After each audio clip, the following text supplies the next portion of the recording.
Hi friends, welcome to Abhi fashion. இன்றைக்கி நம்ம இந்த ப்ளூ குந்தன் பேங்கிள் எப்படி பண்ணலான்னு பார்க்குறோம். ஒரு சின்ன ஸ்டோரி உங்களுக்காக. ஒருத்தங்க தன்னுடைய தொழிலில் படுதோல்வி அடைஞ்ச நிலையில் வருவோர் போவார மனவேதனையுடன் பார்த்து கொண்டு இருந்தாராம். அப்போ எதிரில் இருந்த குப்பை தொட்டியில் ஒருவர் தனக்கு தேவையான பழைய பேப்பரை எடுத்து ஒரு சாக்கில் நிரப்பிக்கிட்டு இருந்தார். கொஞ்ச நேரத்தில் இன்னொருத்தர் அதே குப்பை தொட்டியில் தனக்கு தேவையான பாட்டில்களை எடுத்துகிட்டு இருந்தார்.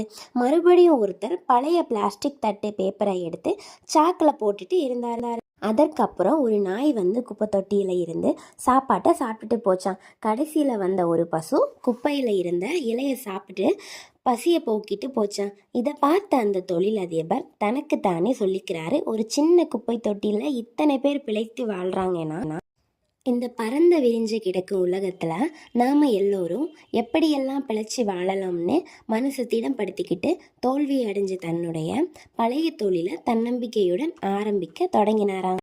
இந்த பரந்த உலகத்தில் நம்ம எல்லோருமே ஜெயிக்க பிறந்தவங்க. தோல்விகள் கிடைக்கிறது சகஜம், ஆனால் முயற்சி செய்யாமல் இருக்கிறது தான் தவறு. Thank you friends. வீடியோ பிடிச்சிருந்தா லைக் பண்ணுங்கள், நம்ம சேனலை சப்ஸ்கிரைப் பண்ணுங்கள்.